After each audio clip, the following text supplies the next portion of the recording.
बिस्मिल्लाहिर्रहमानिर्रहीम, अस्सलामु अलैकुम। उर्दू पॉइंट के साथ रुखशान मीर आपकी खिदमत में हाजिर है।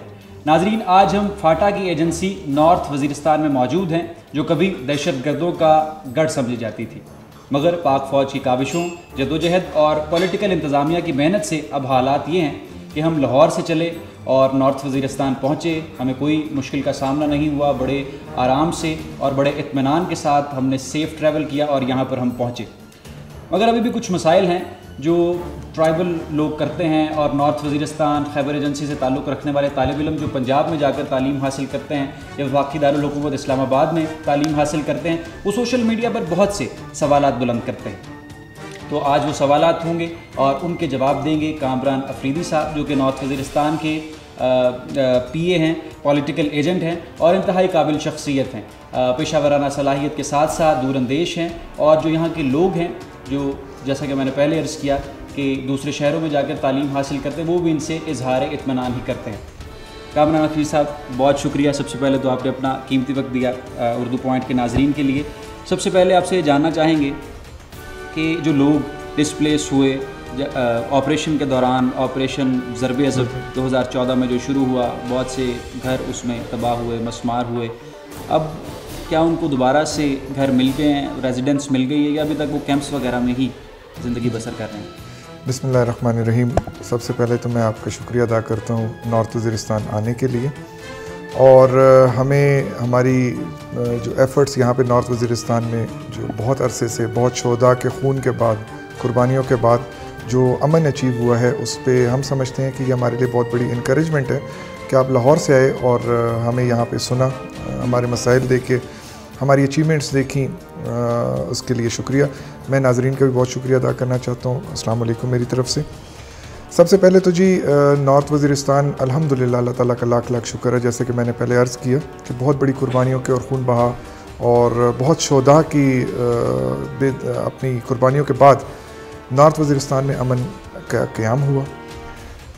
अमन के क़याम के बाद जो बहुत इम्पॉर्टेंट और बहुत ज़रूरी मरहला था, उसकी आबादकारी थी TDPs की, जो हमने यहाँ से ऑपरेशन ज़रबे अज़ब की वजह से निकले हुए थे, लोग कैंपों में थे, दूसरे ज़िलों में थे, पाकिस्तान में आबाद थे, प्राइवेट रेंटेड बिल्डिंग्स के अंदर, उनको वापस लाना था।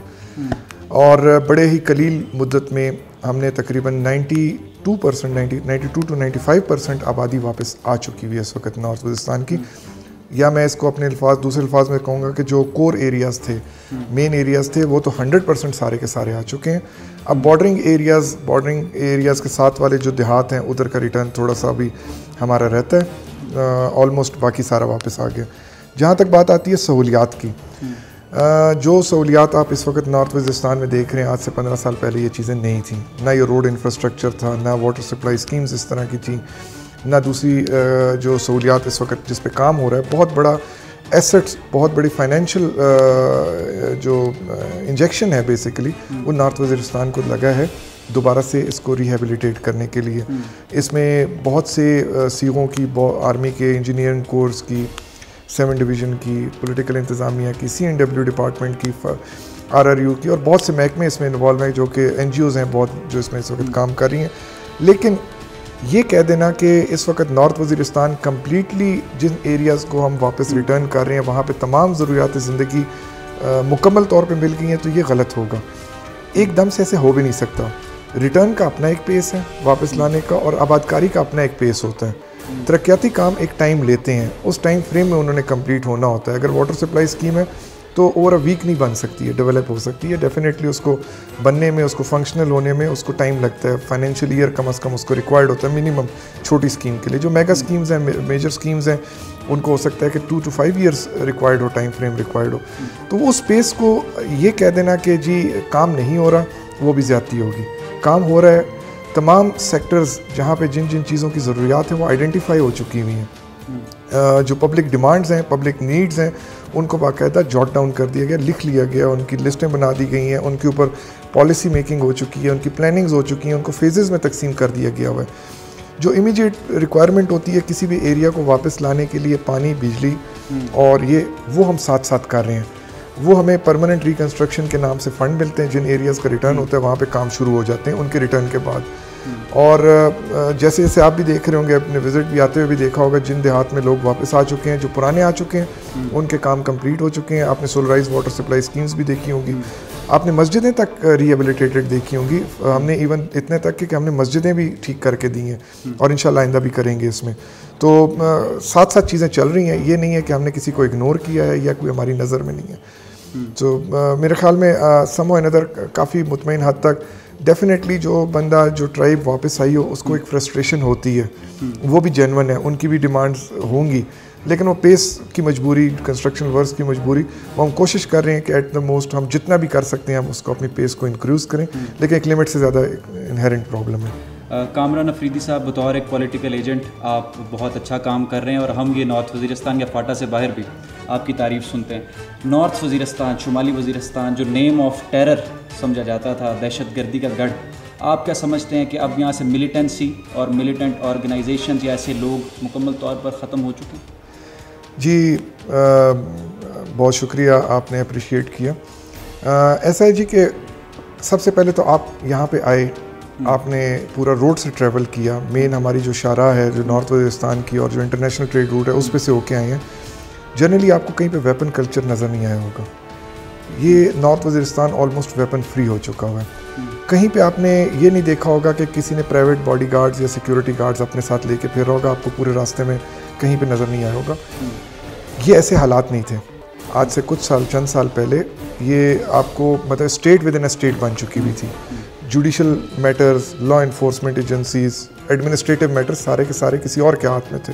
सो ये बहुत बड़ी अचीवमेंट है और ये एक सबसे बड़ा सबूत, मैं बोलता सबूत ये है कि स्टेट ने अपनी रिट रिस्टोर कर दी है, लॉ एंड ऑर्डर रिस्टोर हो चुका हुआ है, इंटरनेशनल लेवल के मैचेस हो चुके हैं, बाहर से फॉरनर्स आ रहे हैं, डिग्निटरीज आ रहे हैं, पार्लियामेंटेरियंस आ रहे हैं, सेनेटर्स आ रहे हैं यूके से, यूएसए से, दूसरे मुल्कों से नॉर्थ वज़ीरिस्तान को। सो मेरे ख्याल में तो एक अचीव जो मॉडल हमने कर लिया, दुनिया में इसकी प्रेसिडेंट कहीं पे नहीं लगती। श्रीलंका ने एक बहुत बड़ी टेररिज्म इंसर्जेंसी के ख़िलाफ़ एक लड़ाई लड़ी और still they are fighting for it. दूसरे मुल्कों में अफगानिस्तान कितने सालों से एक लड़ाई लड़ रहा है, इतने शॉर्ट कलील मुद्दत में इतनी बड़ी अचीवमेंट अनप्रेसिडेंटेड है। मेरे ख्याल में इसको खराज तहसीन पेश करना चाहिए। अब रह जाता है छोटे मोटे साइकोलॉजिकल चेंज जो इन्वायरमेंट में चाहिए होगा, क्योंकि एक पूरी जनरेशन एक टेररिज्म के साए के नीचे बड़ी हुई है, जो कि 22 साल, 25 साल, 28 साल, 30 साल पे पहुंच चुकी हैं। उस सोच को मोल्ड करना, चेंज करना, और जो नई जनरेशन आ रही है आगे उसको एक नई सोच के साथ ताकि रोशन मुस्तकबिल के लिए तैयार करना, ये एक बहुत बड़ा चैलेंज है इस वक्त। हम उस पर काम कर रहे हैं। पॉकेट ऑफ रेजिस्टेंस भी नहीं है, जिसे कहते हैं ना कि मुख्तलिफ जगहों पे छोटा छोटा इनके कोई हब्स हो, इनकी कोई एग्जिस्टेंस हो, वो भी नहीं है। लेकिन इक्का दुक्का criminal cases, law and order related cases, वो कहीं पे भी हो सकते हैं, उसको रूल आउट नहीं किया, उसके लिए हम तैयार हैं। जिस जनरेशन का आपने जिक्र किया, क्या ये जनरेशन वही है जो सोशल मीडिया पर या मुख्तलिफ जो भी प्लेटफॉर्म्स हैं अपने यूनिवर्सिटीज़ में, कॉलेजेस में मनफी पहलू सामने लेकर आते हैं? क्या ये वही लोग हैं? मिसाल के तौर पे अब कामरान साहब लोग ये कहते हैं, यहाँ के जो तालिब इल्म हैं, कि हम अपने इलाकों में जाते हैं, शुमाली वज़ीरिस्तान में जाने के लिए हमें 2-2, 3-3 घंटे बाहर खड़े होना पड़ता है और हमें ऐसा लगता है कि हमारी तजलील की जा रही है। हम अपने घर जा रहे हैं, अपनी दुकान से, अपने कारोबार से, तो हमें लंबी कतारों में खड़ा कर दिया जाता है। मैचेस पे आपने बात की, कोई ऐसे लोग भी हैं जो कहते हैं मैच इतने लोग नहीं थे, लोगों को ज़बरदस्ती लेकर जाया गया। तो ये कौन लोग हैं? ये प्रोपेगेंडिस्ट हैं? असल में जी 2 किस्म के लोग होते हैं।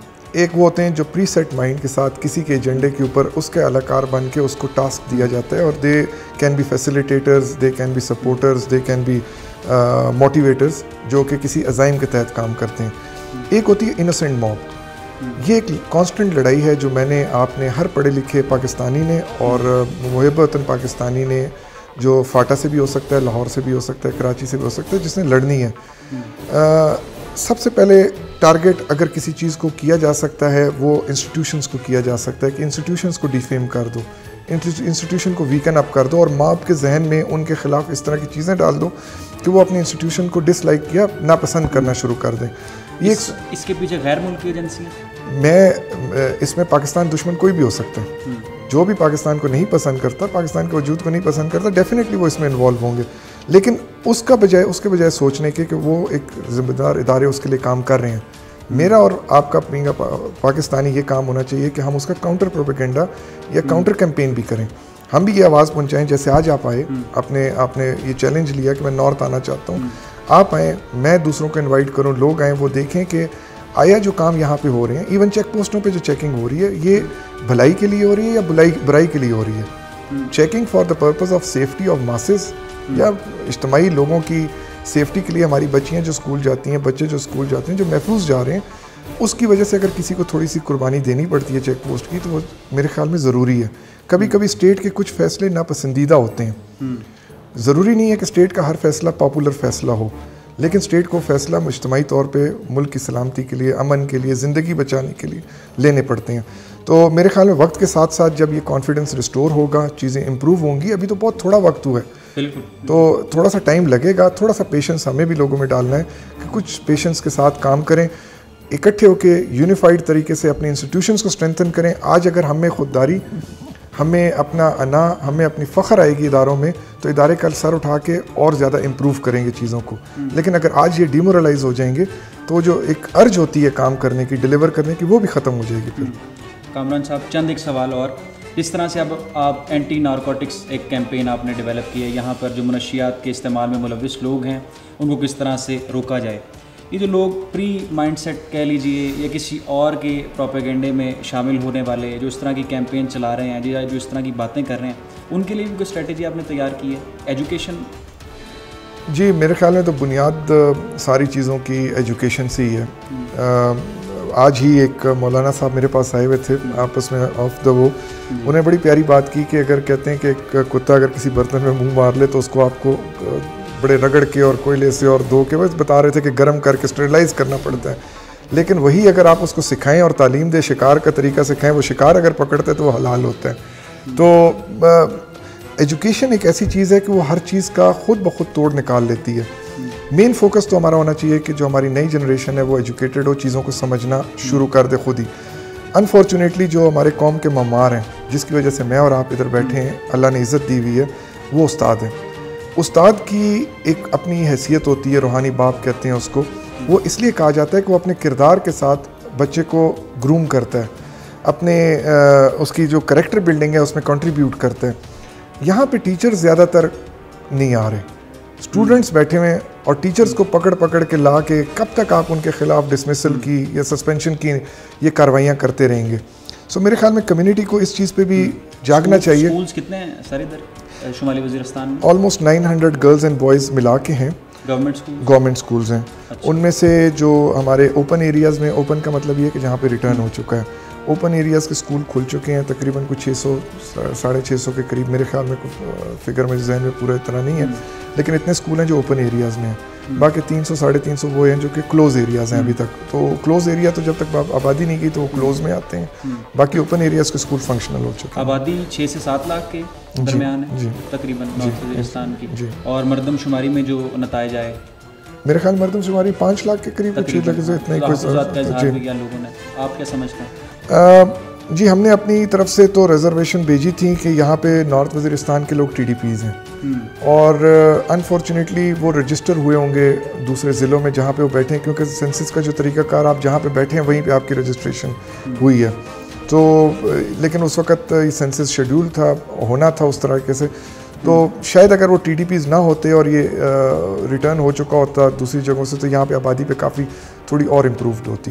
बहुत शुक्रिया कामरान आफरीदी साहब, नॉर्थ वज़ीरिस्तान के पॉलिटिकल एजेंट हमारे साथ मौजूद थे। उनकी गुफ्तगू आपने सुनी, वो सवालात जो क़बायली तालिब इल्म सोशल मीडिया पर बुलंद करते हैं या बहुत से तहफ़्फ़ुज़ात का इज़हार करते हैं, वो आज हमने इनसे पूछे और उनकी राय आपको सुनाई। Once again thank you so much. बहुत अच्छा लगा आपसे मिलके और आपके काम की तारीफ़ लोग करते हैं नॉर्थ वज़ीरिस्तान से बाहर, पंजाब में भी की जाती है। जज़ाकल्लाह, बहुत शुक्रिया। देखते रहिए उर्दू पॉइंट। रुखसान मीर को दीजिए इजाज़त। अल्लाह हाफ़िज़।